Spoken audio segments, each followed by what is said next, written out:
but they're not ready to accept it.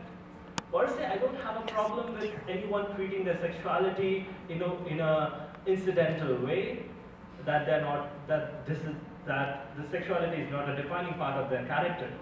But what happens here is that these people are not ready to accept that they're gay, but then they accept the sexual part of it. And then the third comes of the closet cases. And the main target of any sensitization program, of any awareness program is the closet cases, because the first two groups are already aware of their sexuality. The third group is really is in a position of being really supple. It can be bent in either direction. It can be bent in a way to give them a more strong identity and be confident about their rights, and it can be bent in the other way around. Also, at this junction in 2013, when media has been trying to put an active discourse, which is not always positive, into the public, it's really important that the youth speak. If the youth speak, then probably we are getting closer to the actual reality.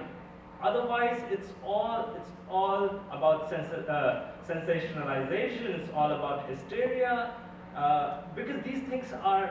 I mean, then again comes the point of the correlation between homosexuality and criminality, of homosexuality and abnormality. All these myths, all these taboos have to be broken, and I think the youth can only be the harbingers of change. I mean, I go back to Margaret Mead on this, like, never doubt a small group of people cannot change the world, can change the world. Indeed, it's the only thing that ever has. So, yeah, I think the youth can be really important. Okay, this is all extremely rich, because each of you in your comments have been arguing in one way or another for attention to, if not centering of, youth experience or youth advocacy, with some caveats and reservations and qualifications. But it occurs to me to ask a question about this idea of a population group, right, called young people or youth, that has been asked in the academic circles in which I move about the very idea of universal humanity, right? And it's related to this idea of the possibility of an international human rights regime that would encompass and speak to the experience and situation and or identities of everyone, right? Because there's a sense in which we both have and we don't have something called an international youth culture. There's a sense, which I think has been brought up very clearly in the margins of the comments that each of you has made, in which we both have and we don't have a global gay, lesbian, bisexual, transgender, intersex, and or queer identity. And that even where those words are used in specific local contexts, the meanings that they carry, say, in Bombay, right, for your group, might be completely different than the meanings that they carry, I don't know, in Ramah, right, among Palestinian queers who claim that name. So one question that I would like to ask has to do with the tension between an approach with respect to these questions,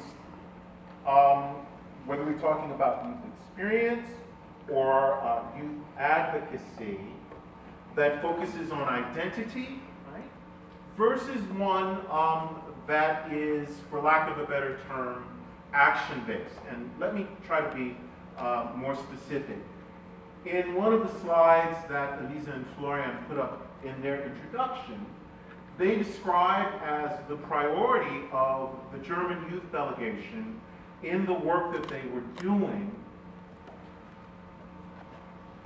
social inclusion as the running thread, the organizing thread, the cohering principle behind their work. And I'm just wondering whether you see some tensions between a advocacy project, a project for reform in the way we think about and recognize gender identity and sexuality rights on the one hand, that's based on this idea of social inclusion, versus one that's based on the recognition of specific identities, right? I don't need to go into the long and messy and not always helpful debate with which you certainly are familiar about the way in which these categories, which originate in the West, have a kind of imperializing impact in the other contexts to which they're exported.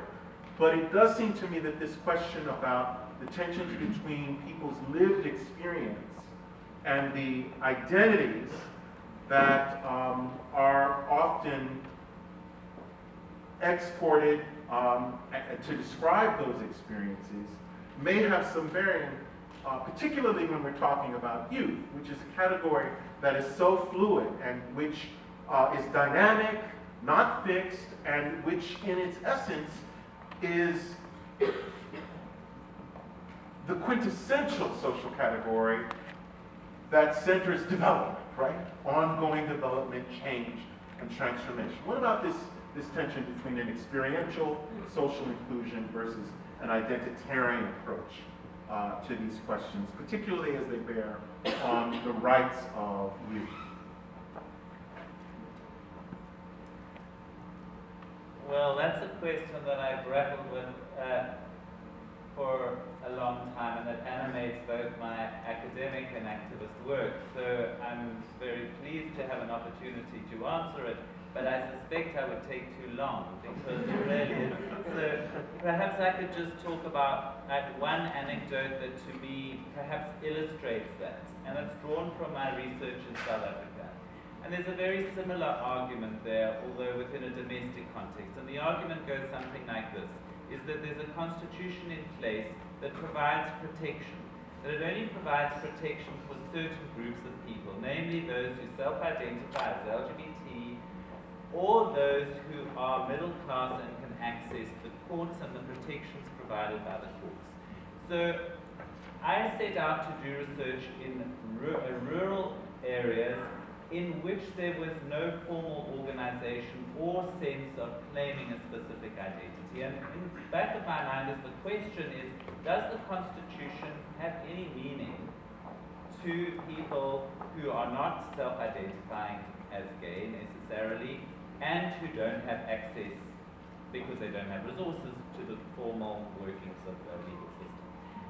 And I came away from that research with a very strong sense of the profound impact of that clause in the Constitution, even if people didn't know what it meant specifically, but there was some sense of belonging and citizenship that came with it.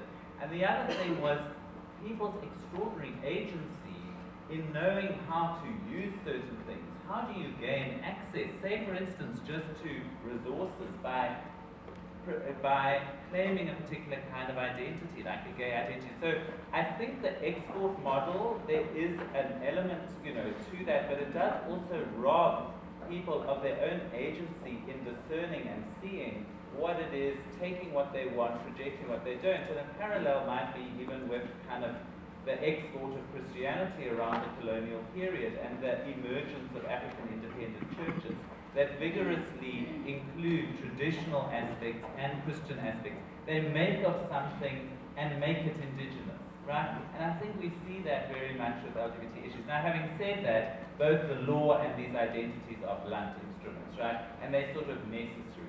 They're necessary because we have to kind of have certain categories in order to claim rights. As Judith Butler has said, it's very difficult to organize around the social construct, right? So, you know, to a certain extent we're limited by those claims. But you can see I'm getting far too animated and I'm only just beginning, so I'll stop right there. Great, great. We can take, one or two more on this question. My contribution is very short. I certainly don't have the experience of Graeme, but I also have a lot of opinions about a lot of things, so this is one of them. I think for me, the main problem with identity-based advocacy, that though it is necessary, is that the difference between identity and behavior is sort of fluid. So often the law will criminalize or punish a certain behavior that will be, and an identity will be imputed to that behavior. Or the law will target a certain person because of their identity and impute a behavior that is criminalized to that person because of their identity. So saying, for example, this person is lesbian, therefore she must be a bad parent, and we will punish that. Or, you know, this person is a trans person, and therefore she or he must be a sex worker, and we will punish that. And so there are all of these sort of, the difference between identity and behavior becomes very fluid, and basing our advocacy or our push just on one or just on the identity will be limiting. That said, I understand the profound need to identify ourselves. I am a non-American living in this country. You know, there are ways that I need to identify myself because of my, you know, that's our human behavior. We need to identify ourselves as in relationship to other people. So I get that, but I just think the advocacy will be limited. But the really interesting thing about the category of youth is it not true that it's a self-dissolving category, right? Everybody in this room at one time or another has been a child, right? But it is also true that everybody in this room at some point or another in his or her life or their life, if they keep living, will no longer be a child, right? So here we have an identity category which is crucially constituted around a set of experiences which is specific to a certain moment in life. So here again, what I'm trying to do is to see whether and if so, to what extent the very idea, right, of youth, right, can offer us a cross-cutting identity and experience that can help us organize both our understanding of and our advocacy around these questions of sexual experience, orientation, identity, gender identity, and the like.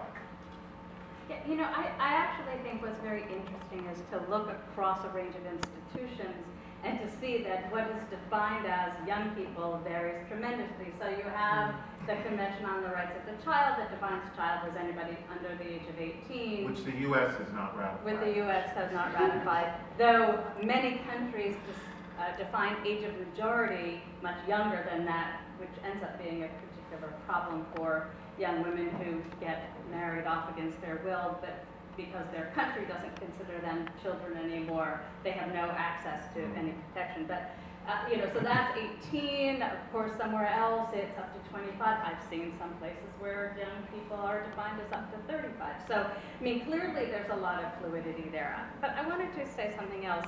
You know, and maybe it's from my recent foray into the world of public health, which is not where I come from. I come from human rights and women's rights. And, you know, public health tends to define people in categories like youth. I actually find that very problematic. I think it makes a lot of sense to talk about young people. It makes a lot of sense to talk about transgender people. You know what I mean?